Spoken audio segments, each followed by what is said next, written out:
Hello, my fellow gnomes, and welcome back to our Tower Defense series with episode 21. You may have thought we were already finished the series, we'd completed it, and so did I to some respect, but we're back with a kind of some bonus episodes because I've been getting a lot of questions about shops and data storage, and this is something I get asked about a lot in general on my channel anyway. And so I really wanted to come back, finish off the series, and cover how to do those two topics. So today we're going to be creating a shop GUI, and then in the next episode we'll go on to create the data storing system. So let's hit stop, and the first thing we're going to need is some kind of shop area in our lobby. So I've already got this shed model, so I thought it'd be pretty cool to go and convert this shed into a shop. And there we go, the magic of video editing. We now have a shop for ourselves.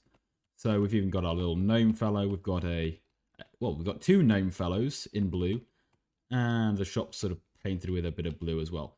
But what we're going to need is our GUI. So we're going to start a GUI, and we're going to add in a brand new screen GUI. We already have this one, which I believe we set it to visible. Oh, it's already enabled. We've got this exit button in here, haven't we? So technically this one, we should probably rename just to elevator so we don't get confused. Name that elevator GUI. And then we're going to need to add in for our second screen GUI, we can name this one shop GUI.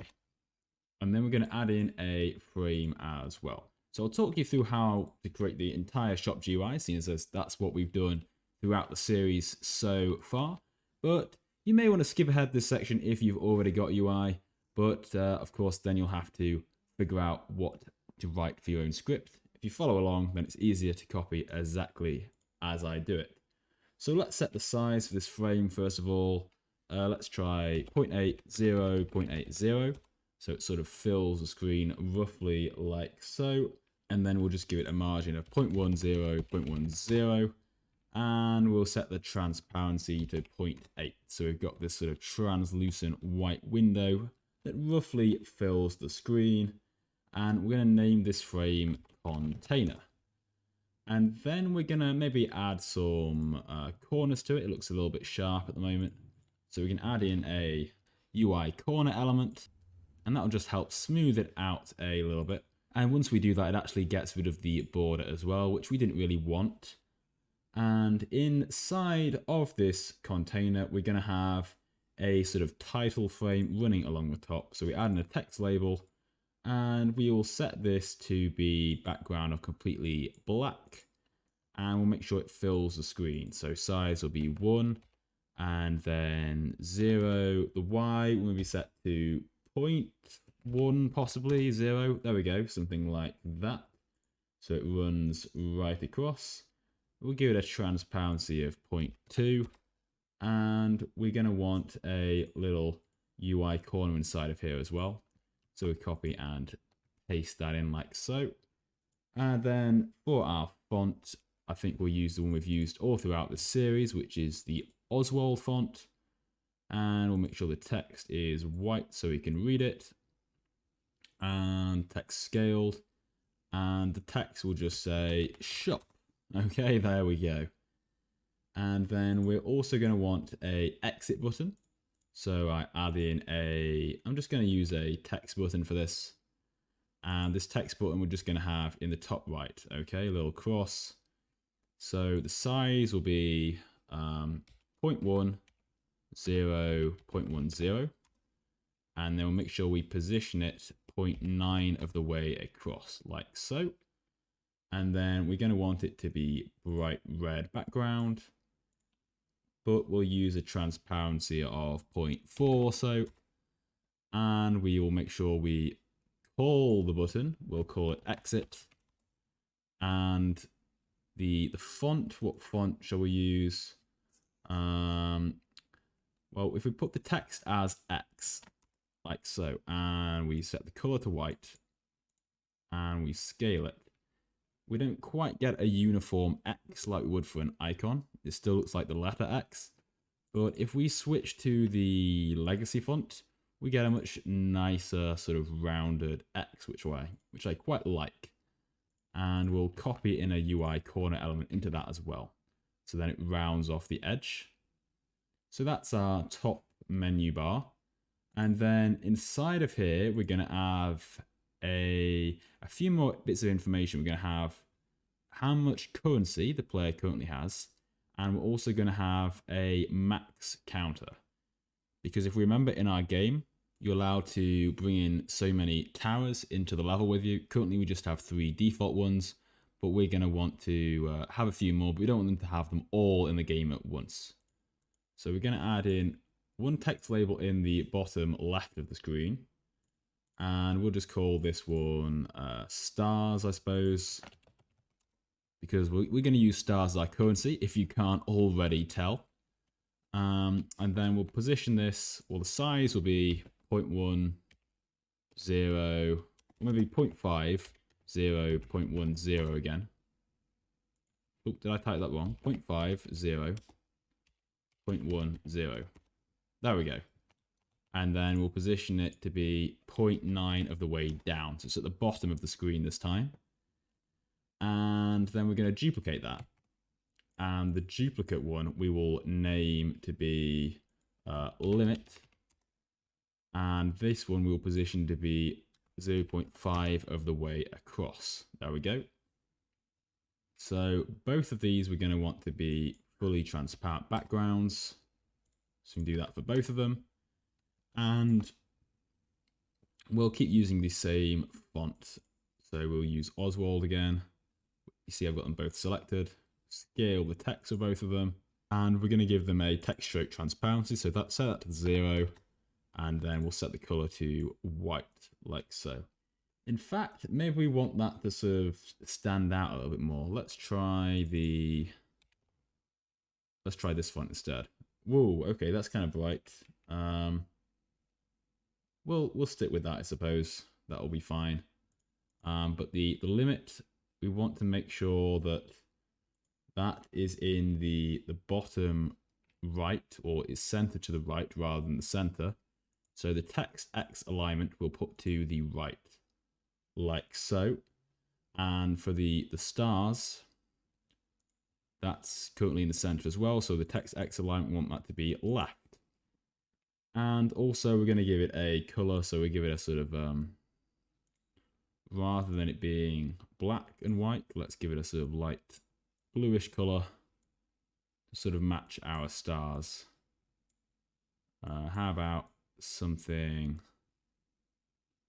like that? Maybe that will do. And then we're going to use a emoji to help us here, rather than having to use an actual icon image. So I'm just going to paste that in here into the text field. I'm going to paste in my emoji and 0, seeing as that's going to be the starting amount of currency. The limit, we'll just set some default text. So we'll just put 0 out to, just so it says something. And so that's our top row and our bottom row all sorted. We just need something to actually sell our items in the store now, don't we? So I'm going to add in a new frame, but not just any frame. It's going to be a scrolling frame. And so we'll notice it's kind of like a frame, but it's got a little scroll bar on the side of it, which you can scroll up and down with. So we're going to want this to pretty much fill the screen. So for its position, let's see. We've noticed we've got 2 lots of positions. We've got canvas position, canvas size, and we've also got its actual position and its actual size. So the canvas position controls a sort of virtual space, if you will, but the size is how much it takes up on the screen. So for its position, we're going to want to set it 0, 0, but instead of 0.1 of the way down, I might just do 0.15 just to give Ellis a little bit of sort of buffer at the top there. And then want it to be all of the width, so 1, 0, and then maybe 0.75 of the height. Something like that, okay? So we now have this sort of scrolling frame here. We're going to name this items frame. Now we're going to want to adjust the size of it based on how many items we actually have in it. Now we could change the settings of the canvas size as we wished, but in a lot of cases it's a lot easier just to select where it says automatic canvas size and set that to Y, and then it automatically will adjust the size for us. So initially we just want it to be 0, okay? So it's exactly the same size as the frame, and only when we add items into it do we then want it to become bigger so it actually can scroll. The only thing we probably want to change here is maybe we will make it transparent so it's not quite so ugly. So set background transparency to 1 and it looks pretty much the same. But let's now add in a sort of template button for ourselves. So let's add in a image button like so. And we're also going to add in a UI grid layout as well to help us. So a UI grid layout element like that. And we want the cell padding to be, let's try 010, 010. And the cell size, instead of it being 100 by 100 pixels, let's try having it to be 0.20, 0.20, like that. Or maybe you want it to be a bit taller. It's a bit stretched, 0.4. There we go. That's a bit better. And if I was smaller, if I was on a mobile device, it would look something like that. So it sort of adjusts to your screen size. That's not too bad. We want the horizontal alignment to be central. So that'll put us in the center for us. And I think everything else can stay as it is.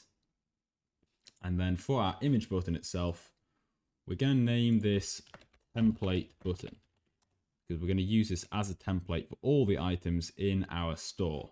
Now, the reason I'm going to use an image button here is so that we can display the image of our towers. And if you've watched the previous episodes, you should already have some images set for your towers. So I'm just going to paste this one in of our wizard character or our magician. And we're going to make sure the scale type, rather than being stretch, we'll set that to crop. So it'll just look a little bit nicer.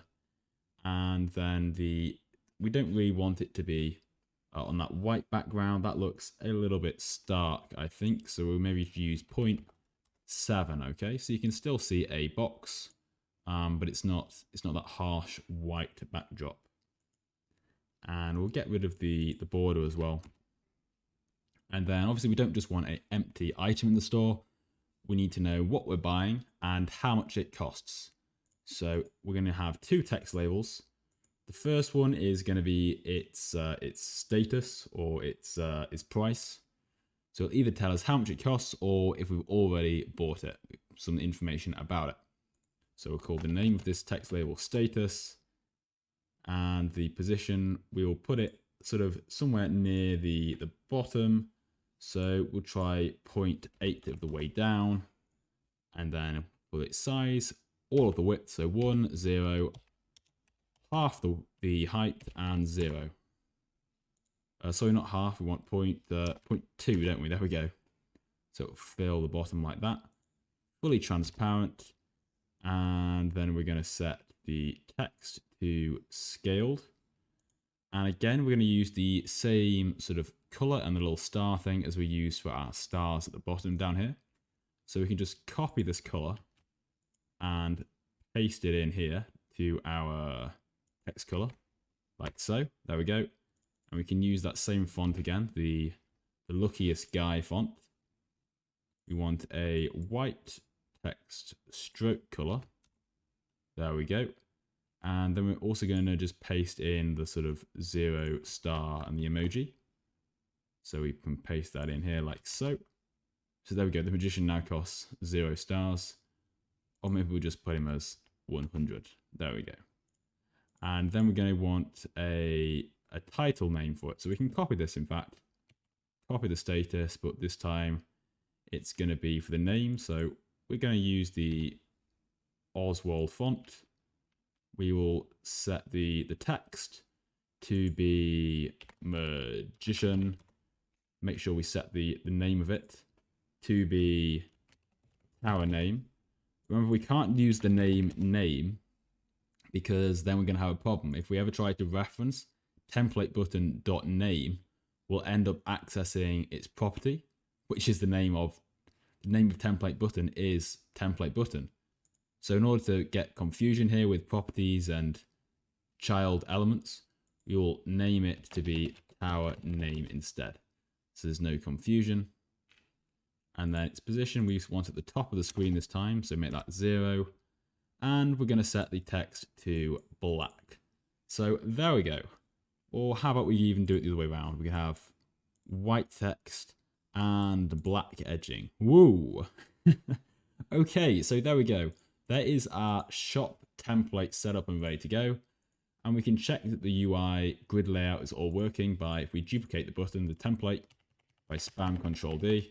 And you'll see as I add new items, the scroll bar here on the right is changing. And so now I'm able to scroll through all the millions of magicians that I have for sale. I just scrolled accidentally through the map there. But there we go. We can see our shop is working, at least in terms of the UI. So I'm going to go ahead and delete all of these template buttons. I'm going to set the last one remaining to be invisible. So visible equals false, untick that. And now all we need to do is to go ahead and script this. So we set the container to visible to false as well. So we're back to where we were before. And now it's time to start scripting. Cue the next part. Okay, so that's our GUI done. Now we just need something to sell. So I'm going to go ahead and copy in my towers into this. So we got them, of course, in our game place, but we need them in the lobby place as well. So I'm just going to paste them into workspace for now. Here they all are. And you'll notice I've actually added in a few more characters. So there's all the towers you've already seen. And then I've got these cool new dudes over here who have got these guitars with them. Pretty jazzy. And then I've also got these samurai sort of characters as well. So we just added a little bit more variation to our cast of characters. And what I'm going to do with this folder with all of them, I'm going to drag it into replicated storage. Now, what we're going to do is we're going to go and add in, because we want to put things into our shop. And we don't want to just have to create loads and loads of buttons, because if we ever wanted to change the design, that'd be really, really annoying. So it's best to separate our data from our graphics of a shop. And to help me do this, I'm going to add in a new module script, which is going to act as a table for all the data we need to have. So we will name this module, we'll name it TowerShop. Okay, and return it. And then inside of the table, we're going to have information for each and every item we are selling. So the first of these is the rocker. Okay, and then that's going to equal another table. So we have all the information for the rocker. So the first piece of data we need is its name. And that will equal, in this case, simply rocker. And then we'll have data for the image that we want to display. So we can say image asset, and that will equal some Roblox asset ID, right? It will equal some kind of number there. Okay, we'll add that a little bit later on. And then the final thing we need to know is its price. Okay, so maybe this will equal 150, what is our currency? Stars, 150 stars. And that's all we really need in this table. If we wanted, we could have some kind of like limited edition option, or you could set it so it was just seasonal, or maybe you'd enable or disable whether the thing was on sale or not. You could have that to be true or false. But we're just going to have these 3 pieces of data in the table. And all we need to do now is copy this for each one. So we've got one for the rocker, and then we're going to create one for the magician. We don't need to have them for each of the upgrades, just for the individual units, as it were. Okay, so our base level 1 units, because the upgrades are all handled by the rest of our code. So the price of the magician will set to 100, and I'll just finish off this table real quick. Okay, there we go. We've got all of our items in the shop, and we've got their little ID filled in as well. Super. So let's make sure that we've named this module script to be TowerShop. Fantastic. And now we're going to need to go and add in a local script to our shop GUI. So we'll go in and add in a local script. We'll name this script shop client. And what we're going to need for the shop client. So let's start by getting all the variables we need. We're going to need one for the replicated storage, game get service replicated storage, and then we're going to need to require that TowerShop module that we just created. So local, we'll just call it towers equals, and then we use the require word and where to find it. So replicated storage, wait for child, TowerShop. There we go. And then we'll just create a few more variables to help us. So we'll have one for the GUI, which in this case is just the parent of the script we're currently writing. And then we're going to have one for the exit button. So if we look inside our container frame, we have the exit text button. So local exit equals GUI.container.exit. And then we're also going to need one for each of these. So the limit and the stars. So local stars equals GUI.container.stars, and local limit equals GUI.container.limit. And finally, one for the actual items frame as well. So local items frame equals GUI.container.items frame. So now let's have a way to enable and disable the shop window. So we're going to want to set up something called a proximity prompt. So we're going to say local prompt equals instance.new, and we create a new proximity prompt, and then we'll say prompt dot requires line of sight. We'll set this to false. Prompt dot the action text, we'll set this to just shop. And finally, we need to give it a parent. Okay, so this is going to help position it in the world. So where would we want to position this prompt? Well, we probably want it to be right in front of the counter. So what I can do is I can just add in a brand new part here. And if I just click and drag this over here on top of the counter, and if we just resize it like so it goes all the way along, I'll make it fully transparent. I will name the part shop part, and I will anchor it as well.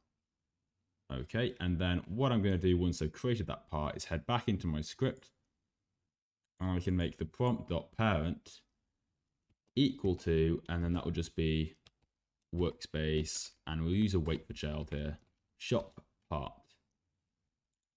So that's going to create our prompt, and if I was to hit play now, we should hopefully see a prompt, and there it is. So we can see it now when we're playing.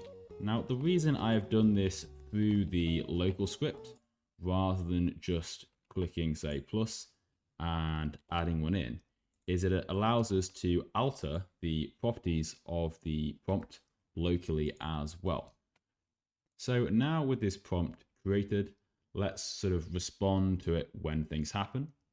So we're going to want to have another function called something like toggle shop. And then we'll run this function whenever it is toggled. And in fact, let's wrap this inside a function as well. So we can call this local function setup shop, and we'll put this code inside of there, and we'll call this function just once. So when the game first runs, this function will be called into action, and then we're going to want to respond to when this prompt is used. So we'll say prompt.triggered, which is the event whenever they press a key to interact with the proximity prompt. And we're going to connect that event to the function we just created. So toggle shop. And then also we're going to want to react to the exit button that we created as well. So we can say exit.activated, and then we will connect to the same function, in fact, also to the toggle shop. So then inside of the toggle shop function, we're going to say that the GUI.container.visible equals, and we're going to set it to the opposite of whatever it currently is. So we'll say equals not GUI.container.visible. So in other words, if it's currently true, then we're going to set the container to not true, which would be false. And if the container is currently invisible, so it's false, then we'll set it to not false, so it'll be true and it'll become visible. So if I'm playing now and I go up to my shop, there's the prompt. If I press E, the shop is going to appear for me. Obviously there's nothing there yet. And if I then press this X button here, it will close again. And I could also just press E to open and close it as well if I prefer. Okay, so that's the shop kind of working. We might want to stop it from resetting on spawn because that's a default property to it. So if we go to shop GUI and find reset on spawn, we'll just set that to false. And now we need to have some data to put in our shop. Now later on, we're going to use some data saving and data storage so we can actually have the player's own data. But I don't want to go into that too far today, so we're just going to create a sort of template script. So inside TowerScript service, we're going to create something called shop server. Now the shop server, well, we're going to need some basic variables. So we'll have one for the players, game, get service, players, and we're going to need a variable for the replicated storage as well.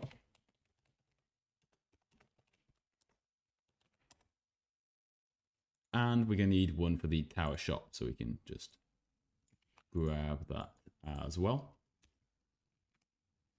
And then we're going to need some data like I was just talking about. So we're going to have this folder, or sorry, this table called data.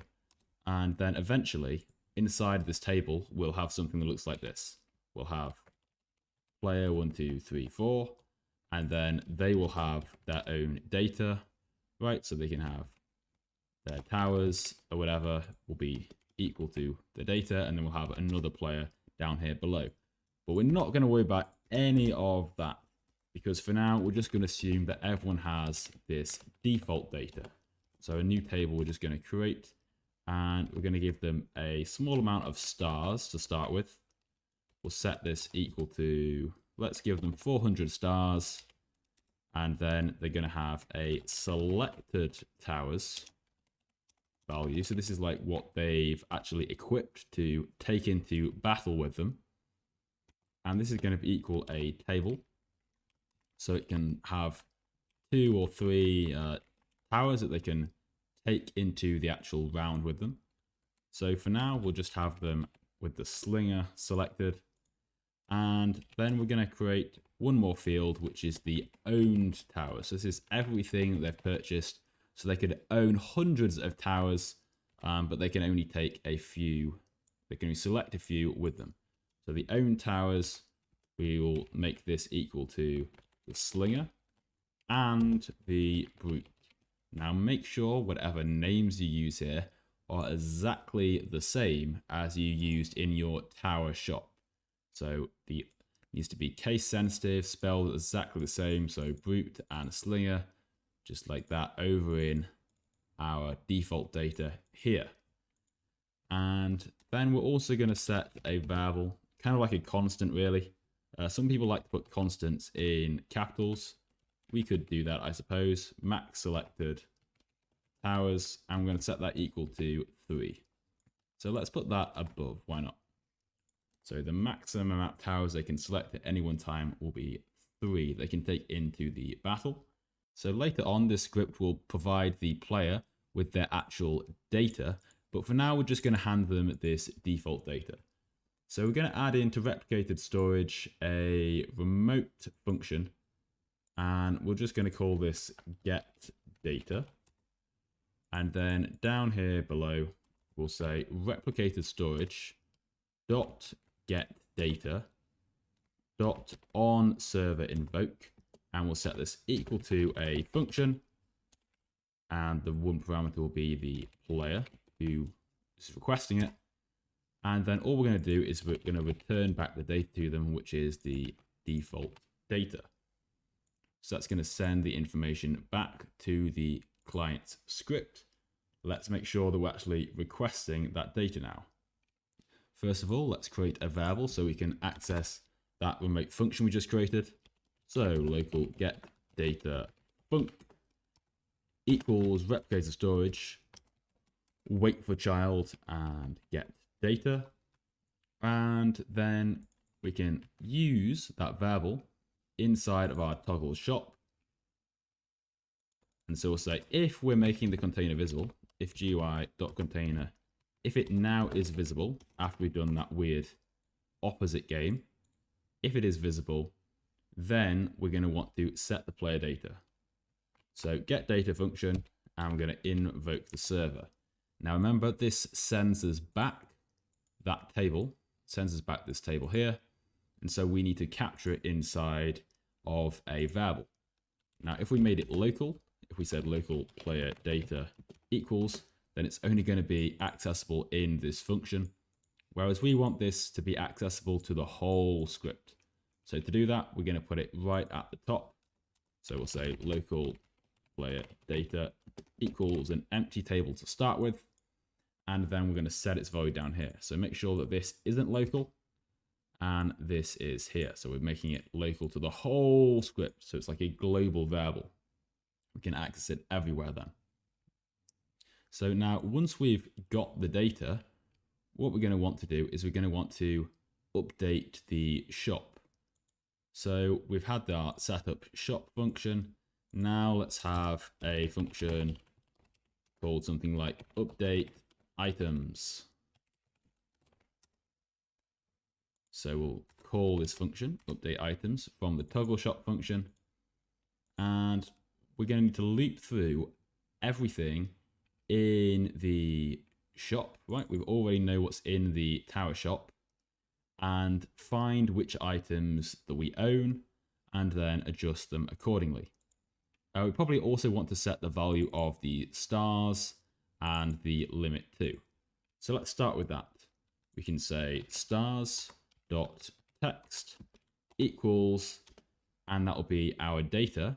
So we can say player data dot stars, because it's now the information sent back to us from that default data. And the limit dot text will equal hashtag player data dot selected towers. So however many towers they've currently selected, and then we can just put dot dot, and for now we'll just hard code it. So out of 3, we'll just assume that we're sticking with the 3. I suppose if we wanted, we could send that back from the server as well, but let's just keep things simple, assume that it's always going to be 3. And in fact, we maybe want to, instead of just putting the number for stars, it might be nice to use a little symbol. We could use a star symbol. So how about we put a star like that, and then dot dot. That's going to update that. And then we're going to loop through.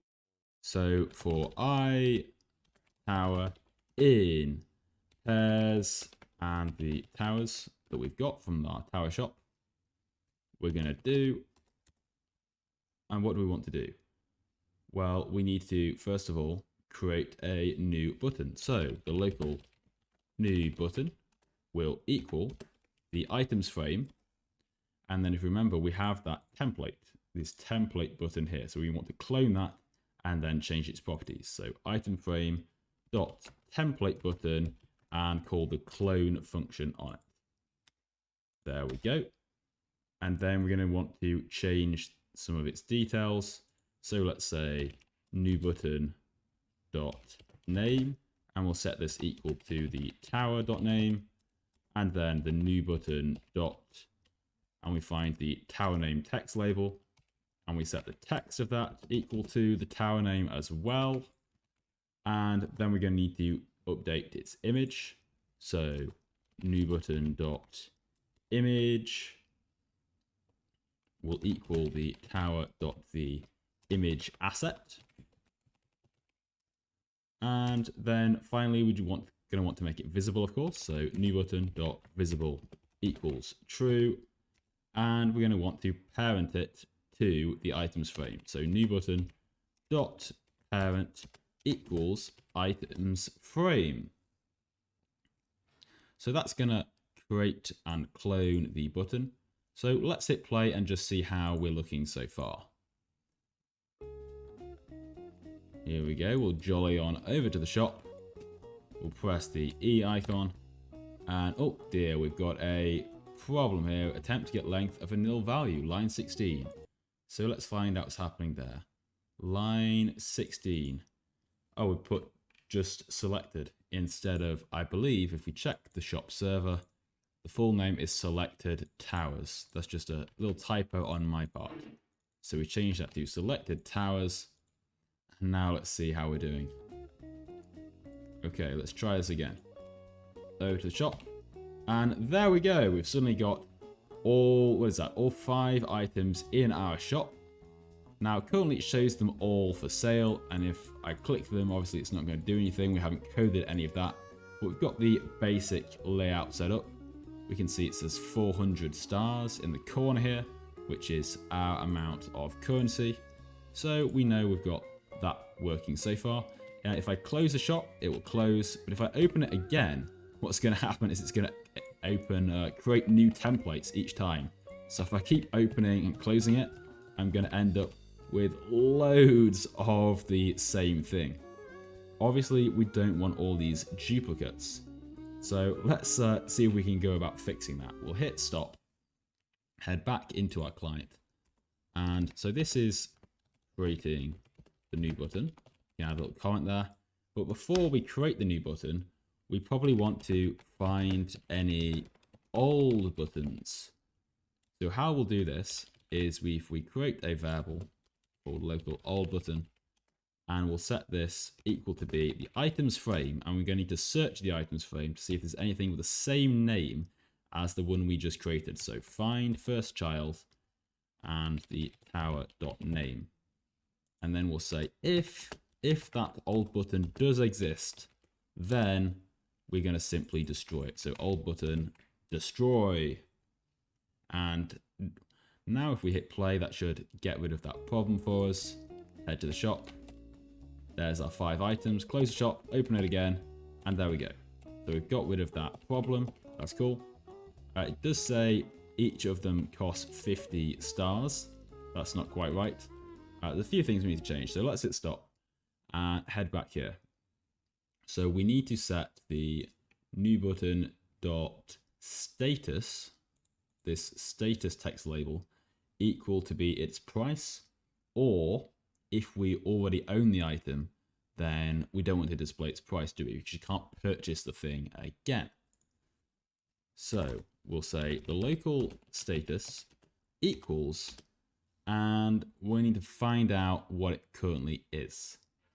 And the way we find out whether we currently own the item or not is going to be dependent on which table it's in. So if we go back to that default data we created, remember we have selected towers and we have owned towers.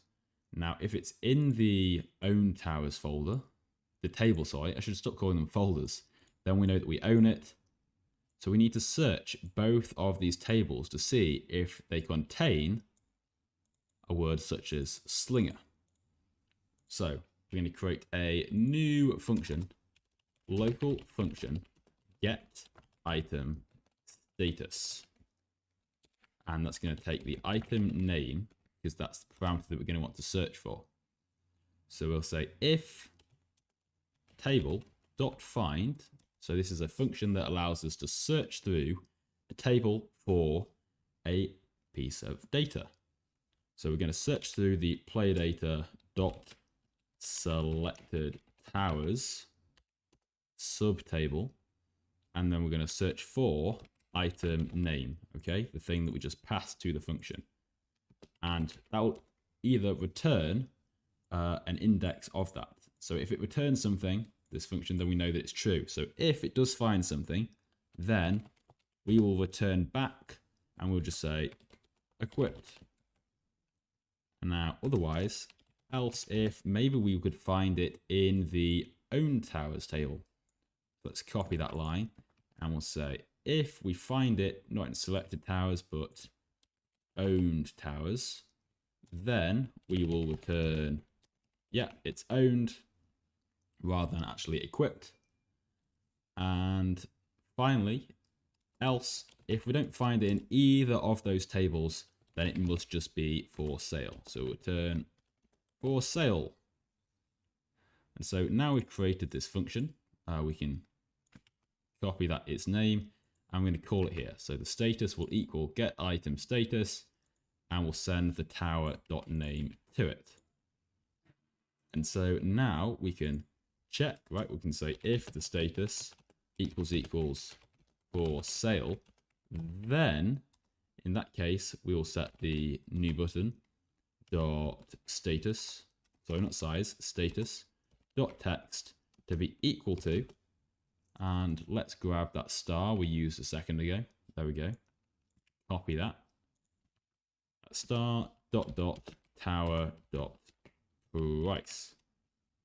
Now, it might not be for sale, it might be equipped. So else if the status equals equipped, and again, make sure we're spelling all of these the same.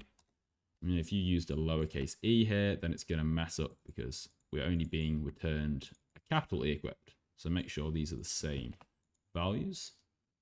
And if it's equipped, then we'll say new button dot status dot text equals, and I'm going to use a little emoji here again. So I'm going to use a tick emoji, and I'll type equipped, and maybe we'll set the new button dot status dot, maybe we'll change the text color as well, and we'll set this to be a black.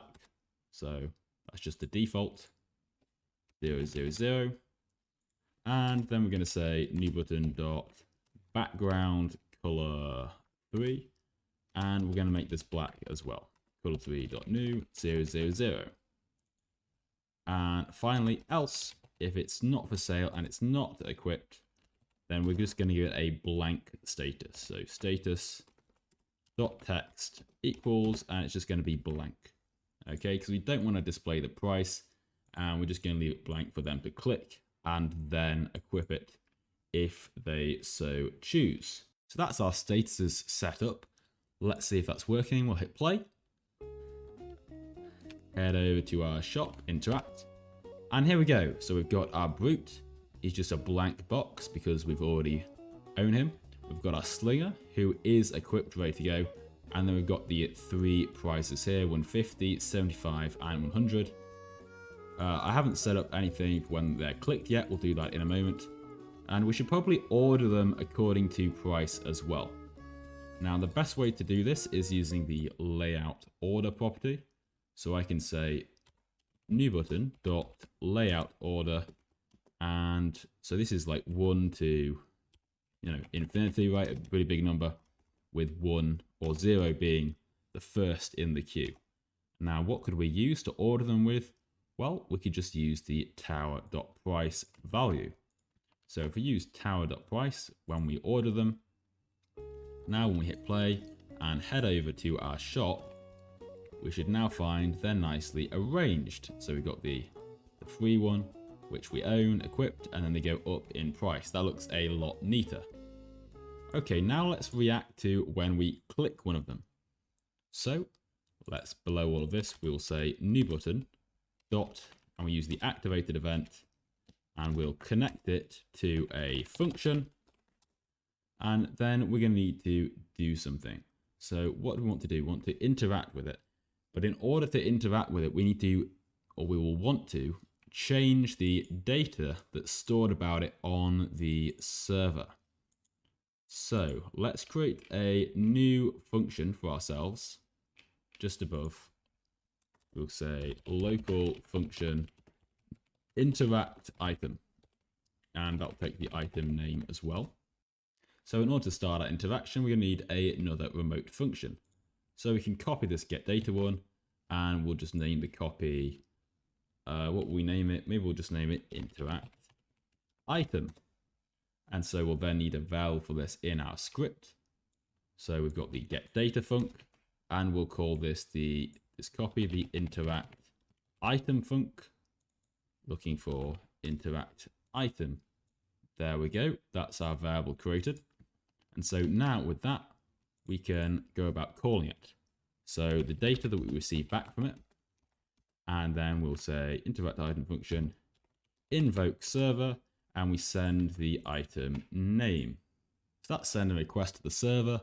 Let's go and handle that request on the server now. So head into our shop server script. So just like we did before, we're going to say replicated storage, but this time we'll say interact item on server invoke equals function. Now this time it has two parameters, the player who sent the request, and because we're sending some data with us, we're sending the tower name, aren't we? The item name. So the item name will be the second parameter. Now this function is going to be a little bit bigger than our last one, which was very nice and easy. So this time, the first thing we need to do is we need to find the item that they're asking for, because it's possible that that item might not even exist. So we'll say the local shop item equals, and we're going to say towers, and we'll try and index the towers. Remember, towers is that massive table, the module script we created. We'll try and index it with the item name. And also let's just grab the player's data. So we'll say local player data equals, and in this case, it's just the default data. Obviously later on, we'll have their own data for them, but we're just using the default one for now. And so we'll just check if we have the shop item and that player has some data. So and player data. And if that's the case, then let's start doing stuff. Now, yet again, on the server, I need to know what the current status of that item is. So just like we did on the client, where we found out what the status was and then show different visual information about it, well, now we want to do the same thing. And I can be a bit lazy, in fact, and just copy this function. I wouldn't normally do this, but we're just going to copy it and place the same function on the server. And all we'll need to do is check what the status of the item is, and then, so if it's currently for sale, then when they click, they'll want to buy it, and if it's currently owned but not equipped, then we'll equip it, and so on. Obviously, we're going to need to adjust this get item status function, so we'll give it a second parameter of the player, and then we can say local player data equals default data, and then we can adjust like so. Okay, so then now we can find out what the status of the shop item is. So local status equals get item status, and we'll send the player who requested the interact item along with the item name. And then we're going to check. So if the status equals for sale, and we also need to check if they can afford it too. So we'll say and the shop item. So remember, the shop item now refers to the information we have in here. So we can access its price field. So and shop item dot price, if that is less than or equal to the player's data dot their stars. So if they need to have more or the same amount of stars as the price of the item, so they need to be able to afford it, then in that case, allow them to purchase. Otherwise, second condition, else if the status equals owned, then in that case, we want them to be able to equip the tower. And finally, the last possibility is else if the status is already equipped. So if it's equipped, then in that case, we will unselect the tower, but we'll only want to do this if they have more than one, because they always have to have at least one tower equipped. Otherwise, they'll be going off into battle without any towers defenseless, which probably isn't a very good idea. So unselect the tower if more than one selected. Okay, so let's start coding all of this. So the purchase is pretty easy. That will be player data dot stars, and we'll just set it to be minus equal. So the current value minus or take away the price of the shop item. And then we're going to need to change the table. So the table, I'm going to say table.insert, and so we'll add to the player's data's owned towers, and we're going to add in the shop item dot name. So essentially, we're just going to go up to this table here, and the owned towers, and it'll just be added in. Let's say they bought the magician, and the magician would be added in like so to their table. That's what that line of code is going to do. So that will allow them to purchase. Now the next possibility is the tower's already owned and they're clicking because they want to equip it. So now we don't need to do any more checks really. We can just say table.insert, and this time it'll be the player data.equip, or is it selected? It's quite confusing how I've used both a mix of equipped and selected. Maybe I should have changed that, but anyway, it's too late now. Selected towers, and we'll add in the shop item dot name there. Now we'll just check if we have already reached the maximum limit, because remember we set a hard limit of 3 for the maximum selected towers.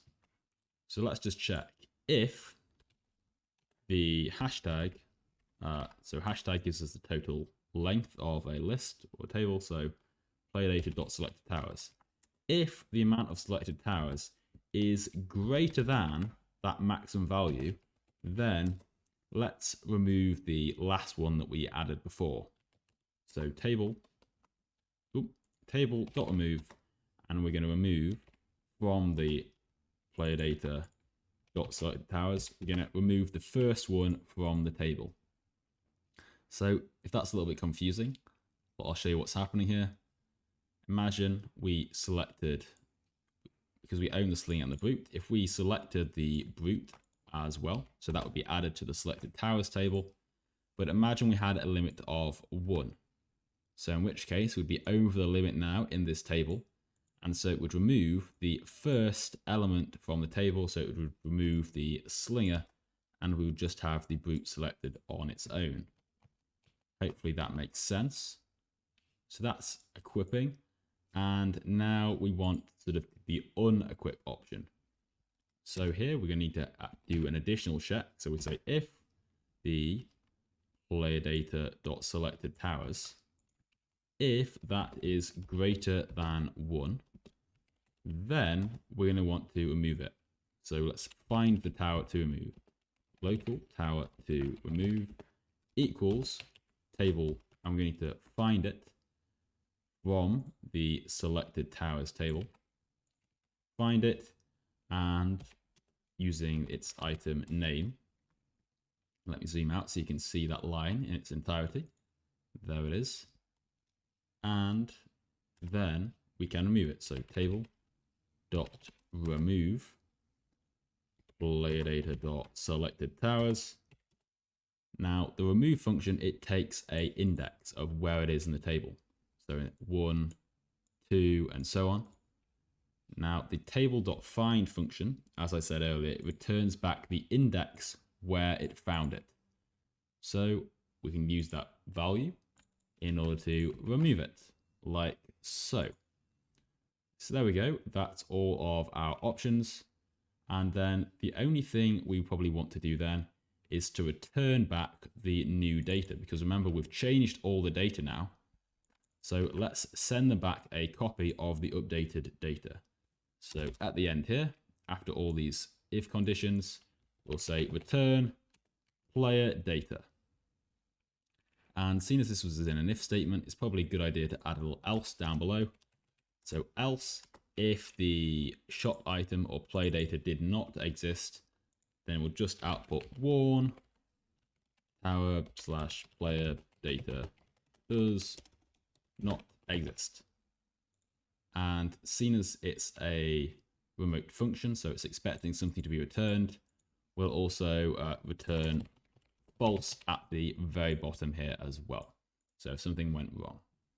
So now we're sending back all of this wonderful updated data. We just need to respond to it back on the client now.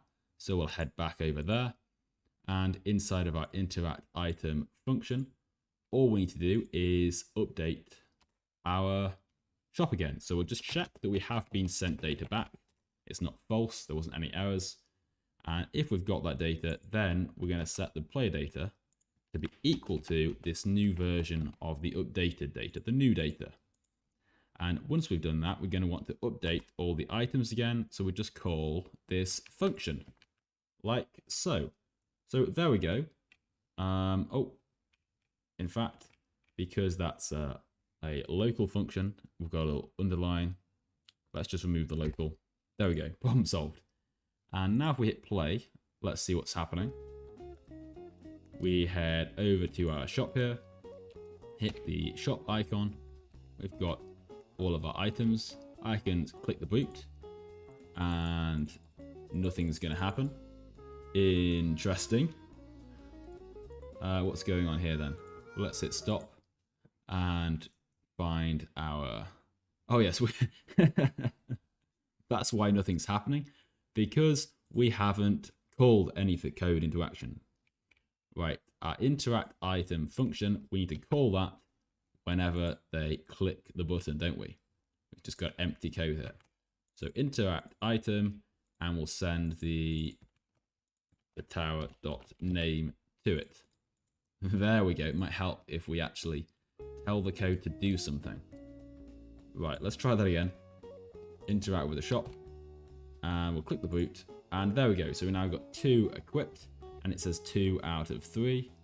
I've still got 400 stars, so I could click the rocker, purchase the rocker, and then that little icon, the price amount disappears, and our stars here is updated, and we could click him again, and we could equip all 3 of them. Now if I wanted to deselect one of them, so if I deselect the rocker, he'll go back to neutral, like so. And if we purchased a 4th tower, let's purchase the samurai now. And so now I'm at that hard limit of 3 towers. So if I click the samurai, we're going to find the slinger disappeared, because that was the first one we clicked. And if we click him again, the brute should disappear, I believe. There we go. And then if I click the brute, or if I bought the magician and try to equip him, the rocker should disappear now. There we go. So it'll only allow us to select 3 towers at any one time with our limit, which is exactly what we want. And everything seems to be working perfectly.